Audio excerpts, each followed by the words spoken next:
చౌకీదార్ చోర్, Indian economy dead, ఈ దేశం dictator చేతుల్లో ఉంది, చాయ్ వాలకు హటావో దేశ్కు బచావో, రైతుల తిరుగుబాటు, ఢిల్లీలో అల్లర్లు.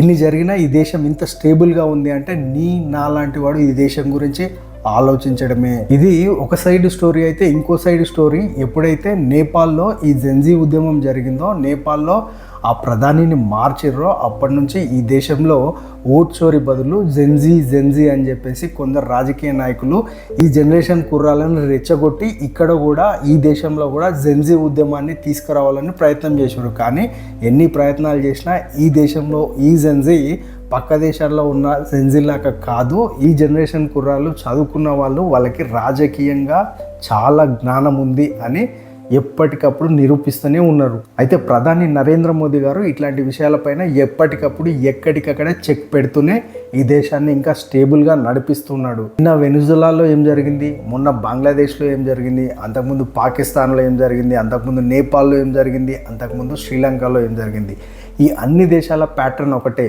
అమెరికాకు ఏ దేశం అయితే నచ్చదో, అమెరికాకు ఏ దేశం అయితే వ్యతిరేకంగా ఉంటుందో ఆ దేశంలో అస్థిరత చేసి ఆ దేశం ప్రధానిని అమెరికా మార్చాలని చూస్తుంది. అదే బంగ్లాదేశ్లో జరిగింది. బంగ్లాదేశ్లో షేక్ హసీనా అంటే అమెరికాకు ఎప్పుడు నచ్చదు.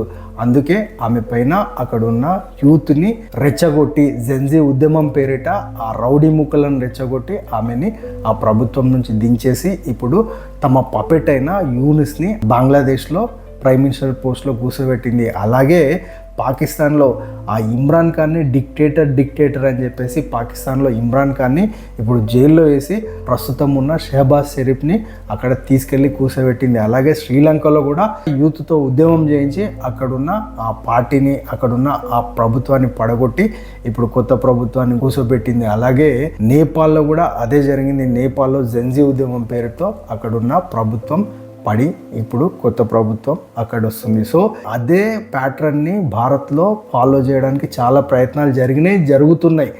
ఎప్పుడైతే ఓట్ చోరీ నినాదం పక్కకు పోయి జెన్జీ అనే నినాదం వచ్చిందో అప్పుడే మనము ఆలోచించాలి. ఈ దేశంలో ఉన్న యువకులు చాలా తెలివైన వారు. ఏ దేశమైనా డెవలప్ కావాలి అంటే, ఏ దేశమైనా అభివృద్ధి చెందాలంటే ఆ దేశంలో రాజకీయంగా స్టేబుల్గా ఉండాలి.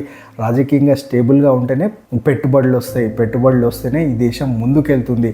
ప్రస్తుతం ఈ దేశ జీడిపి అత్యంత వేగంగా ముందుకెళ్తుంది. ఎప్పుడైతే ఇట్లాంటి జెన్జీ ఉద్యమాలు లేకపోతే ప్రభుత్వ తిరుగుబాటు అని చెప్పేసి ఉద్యమాలు జరుగుతాయి, పెట్టుబడులు రావు, ఈ దేశంలో డెవలప్మెంట్ పడిపోతుంది.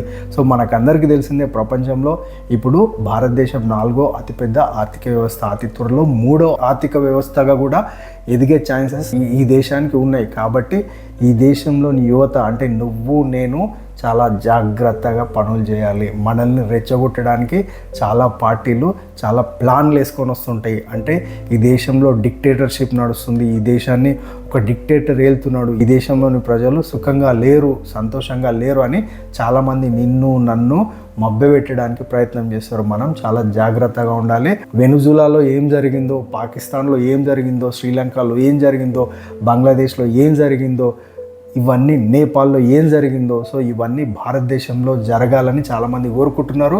ఆసియాలోనే అతిపెద్ద ఆర్థిక వ్యవస్థగా భారత్ ఎదుగుతుంది.